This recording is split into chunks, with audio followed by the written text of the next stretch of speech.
हरे कृष्णा राधे राधे। आपका स्वागत है आपके अपने चैनल राधा कृष्ण लीला में। माघ मास की पूर्णिमा तिथि का विशेष महत्व है। यह दिन केवल चंद्रमा की पूर्णता का ही प्रतीक नहीं बल्कि आत्मा की शुद्धि और परम तत्व की प्राप्ति का भी अवसर होता है। शास्त्रों में वर्णित है कि इस दिन गंगा, यमुना और सरस्वती के संगम में स्नान करने से जन्म जन्मांतर के पापों से मुक्ति मिलती है। इस तिथि का संबंध केवल बाहरी स्नान से नहीं बल्कि अंतःकरण की शुद्धि से भी जुड़ा हुआ है। पौराणिक कथाओं में माघ पूर्णिमा की महिमा अनेक प्रकार से वर्णित है। देवगण इस पावन तिथि में तीर्थों में वास करते हैं और साधक के प्रत्येक शुभ कार्य का सहस्त्र गुण फल प्रदान करते हैं। व्रत, दान, पूजा और संकल्प के द्वारा जीवन को पवित्र बनाने का यह परम अवसर होता है। खास तौर पर भगवान विष्णु और भगवान शिव की उपासना इस दिन अत्यंत फलदायी मानी जाती है। तो आइए श्रोताओं, इस पावन अवसर की अद्भुत कथा का श्रवण करते हैं, जो न केवल हमारी आत्मा को पवित्र करेगी बल्कि हमें धर्म और सत्कर्म के पथ पर भी अग्रसर होने की प्रेरणा भी देगी।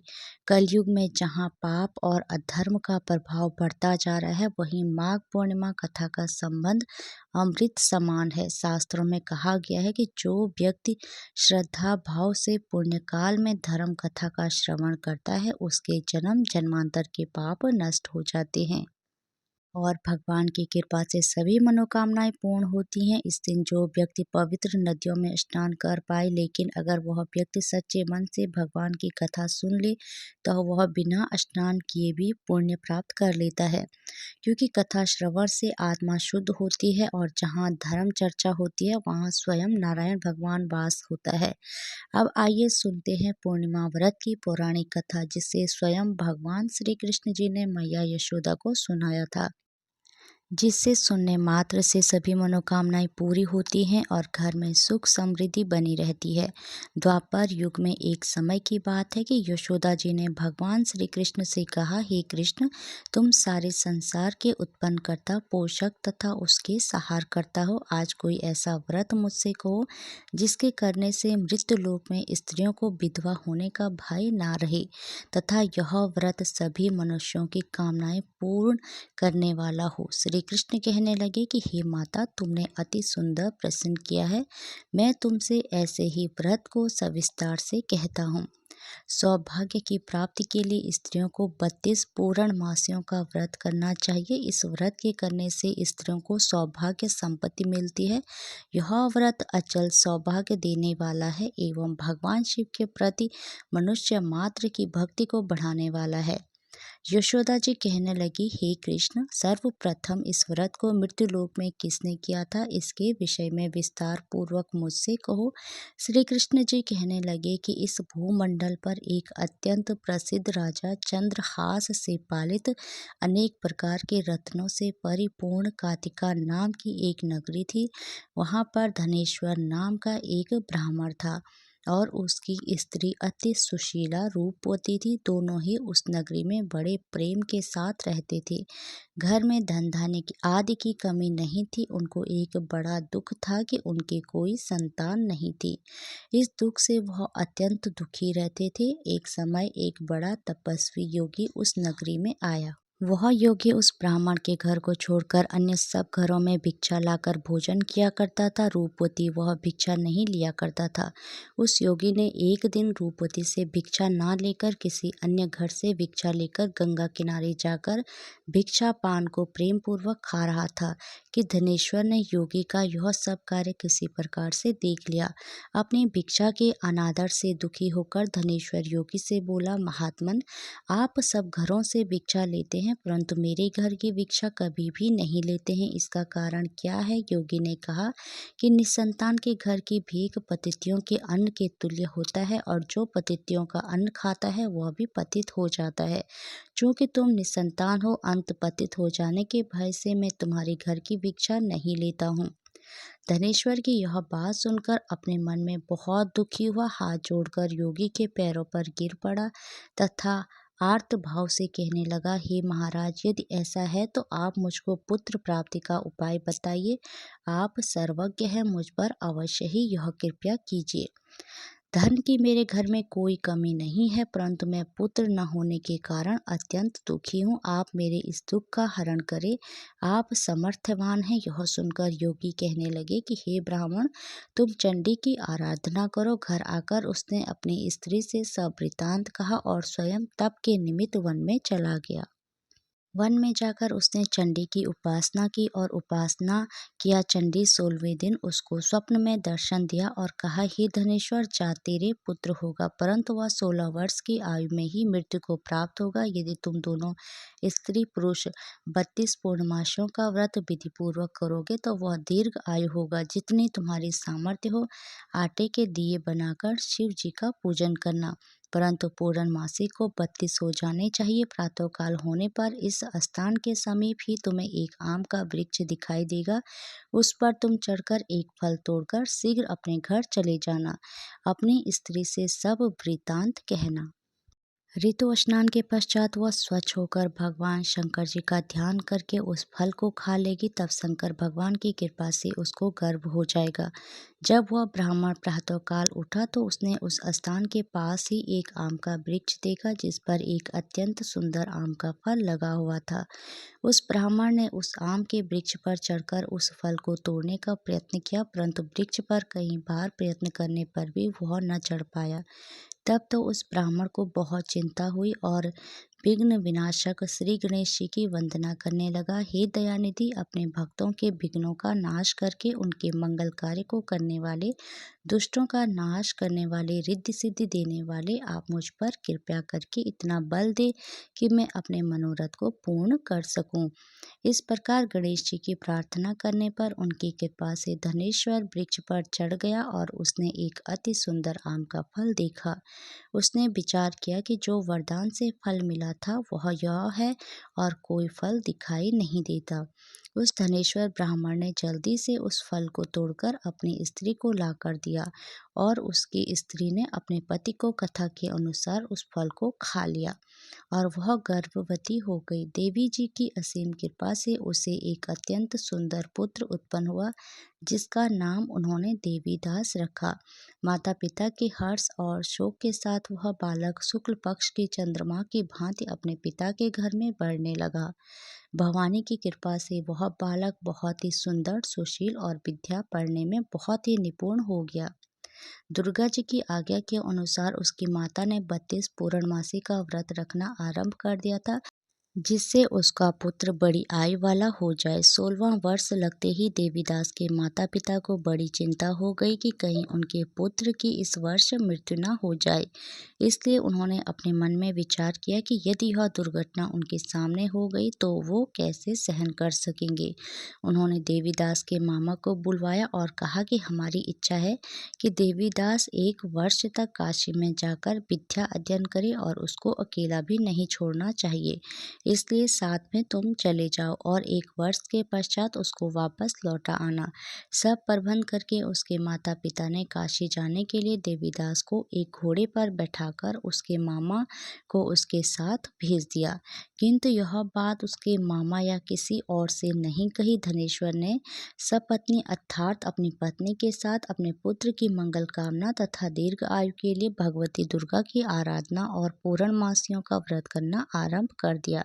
इस प्रकार बराबर 32 पूर्णमासी का व्रत पूरा किया। कुछ समय पश्चात एक दिन वह दोनों मामा और भांजा मार्ग में रात्रि बिताने के लिए किसी ग्राम में ठहरे हुए थे। उस दिन उस गांव में एक ब्राह्मण की अत्यंत सुंदरी, सुशीला, विदुषी और गुणवती कन्या का विवाह होने वाला था। जिस धर्मशाला के अंदर वर और उसकी बारात ठहरी हुई थी, उसी धर्मशाला में देवीदास और उसके मामा भी ठहरे हुए थे। संयोगवश कन्या को तेल आदि चढ़ाकर मंडप आदि का कृतज्ञ किया तो लग्न के समय वर को धनुर्वात हो गया। तत्पश्चात वर के पिता ने अपने कुटुंबियों से परामर्श करके निश्चय किया कि यह देवीदास मेरे पुत्र जैसा ही सुंदर है, मैं इसके साथ ही लग्न करा दूं और बाद में विवाह के अन्य कार्य मेरे लड़के के साथ हो जाएंगे। ऐसा सोचकर वह देवीदास के मामा से जाकर बोला कि तुम थोड़ी देर के लिए अपने भांजे को हमें दे दो, जिससे विवाह के लग्न का सब कृतज्ञ सुचारू रूप से हो सके। तब उसका मामा कहने लगा कि जो कुछ भी मधुर पर्क आदि कन्यादान के समय वर को मिले वह सब हमें दे दिया जाए तो मेरा भांजा इस बारात का दूल्हा बन जाएगा। यह बात वर के पिता के द्वारा स्वीकार कर लेने पर उसने अपना भांजा वर बनने को भेज दिया और उसके साथ सब विवाह कार्य रात्रि में विधि पूर्वक संपन्न हो गया। पत्नी के साथ वह भोजन कर सका और अपने मन में सोचने लगा कि ना जाने यह कैसी स्त्री होगी। वह एकांत में किसी सोच के गर्म निश्वास छोड़कर तथा उसकी आंखों में आंसू भी आ गए। तब वधू ने पूछा कि क्या बात है, आप इतने उदासीन वह दुखी क्यों हो रहे हो। तब उसने सब बातें जो वर के पिता व उसके मामा में हुई थी उसको बतला दी। तब कन्या कहने लगी कि यह ब्रह्म विवाह के विपरीत हो कैसे सकता है। देव ब्राह्मण और अग्नि के सामने मैंने आपको ही अपना पति बनाया है, इसलिए आप ही मेरे पति हैं। मैं आपकी ही पत्नी रहूंगी, किसी अन्य की कदापि नहीं। तब देवीदास ने कहा, ऐसा मत करिए क्योंकि मेरी आयु बहुत थोड़ी है। मेरे पश्चात आपकी क्या गति होगी, इन बातों को अच्छी तरह विचार कर लो। परंतु वह दृढ़ विचार वाली थी, बोली कि जो आपकी गति होगी वही मेरी गति होगी।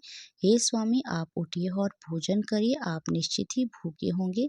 इसके बाद देवीदास और उसकी पत्नी दोनों ने भोजन किया तथा शेष रात्रि वे सोते रहे। प्रातःकाल देवीदास ने अपनी पत्नी को 3 नगों से जड़ी हुई एक अंगूठी दी, एक रुमाल दिया और बोला, हे प्रिय, इसे लो और संकेत समझकर स्थिरचित्त हो जाओ। मेरा मरण और जीवन जानने के लिए एक पुष्प वाटिका बना लो, उसमें सुगंधित वाली एक नवमल्लिका लगा लो, उसको प्रतिदिन जल से सींचा करो और आनंद के साथ खेलो कूदो तथा उत्सव मनाओ। जिस समय और जिस दिन मेरा प्राण अंत होगा ये फूल सूख जाएंगे और जब ये फिर हरे हो जाए तो जान लेना कि मैं जीवित हूँ। यह बात निश्चित करके समझ लेना, इसमें कोई संशय नहीं है।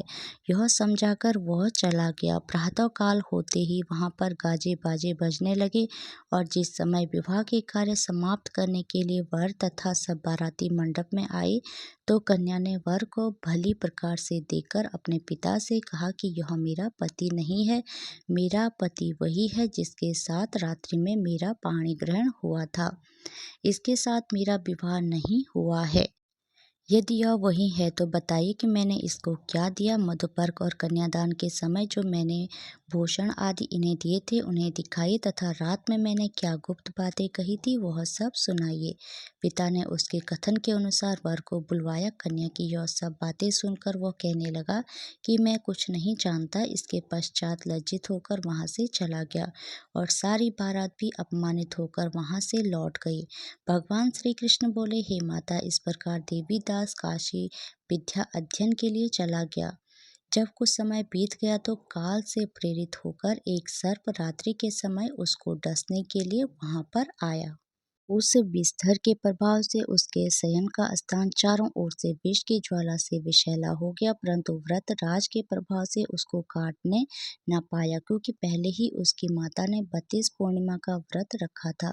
उसके बाद मध्याह्न के समय स्वयं काल वहां पर आया और उसके शरीर से उसके प्राणों को निकालने का प्रयत्न करने लगा, जिससे वे मूर्छित होकर पृथ्वी पर गिर पड़ा। भगवान की कृपा से उसी समय पार्वती जी के साथ भगवान शंकर जी वहां पर आए।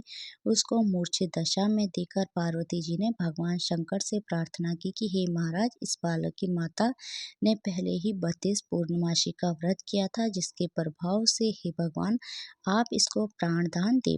भवानी के कहने पर भक्त वत्सल भगवान शिव जी ने उसको प्राण दान दिया। इस व्रत के प्रभाव से काल को भी पीछे हटना पड़ा और देवीदास स्वस्थ होकर बैठ गया। उधर उसकी स्त्री उसके काल की प्रतीक्षा किया करती थी।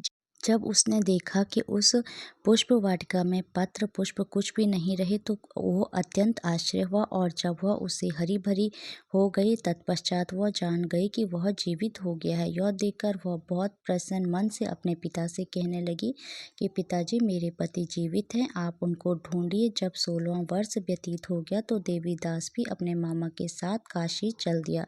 इधर उसके ससुर उसको ढूंढने के लिए अपने घर से जाने ही वाले थे कि वह दोनों मामा भांजा वहाँ पर आ गए। उसको आया देखकर उसका ससुर बड़ी प्रसन्नता के साथ अपने घर में ले आया। उस समय नगर के निवासी भी वहाँ इकट्ठा हो गए और सब ने निश्चय किया कि अवश्य ही इसी बालक के साथ इस कन्या का विवाह हुआ था। उस बालक को जब कन्या ने देखा तो वह पहचान लिया और कहा कि यह तो वही है जो संकेत करके गया था। तदुपरांत सभी कहने लगे कि भला हुआ जो यह आ गया, और सब नगरवासियों ने आनंद मनाया। कुछ दिन बाद देवीदास अपनी पत्नी और मामा के साथ अपने ससुर के साथ घर से बहुत सा उपहार लेकर अपने घर के लिए प्रस्थान किया। जब वह अपने गांव के निकट आ गया तो कई लोगों ने उसको देखकर उसके माता पिता को पहले ही जाकर खबर दे दी कि तुम्हारा पुत्र देवीदास अपनी पत्नी और मामा के साथ घर वापस आ रहा है। ऐसा समाचार सुनकर पहले तो उन्हें विश्वास नहीं हुआ, किंतु जब ये लोगों भी आकर उसकी बात का समर्थन किया तो उनको बड़ा आश्चर्य हुआ।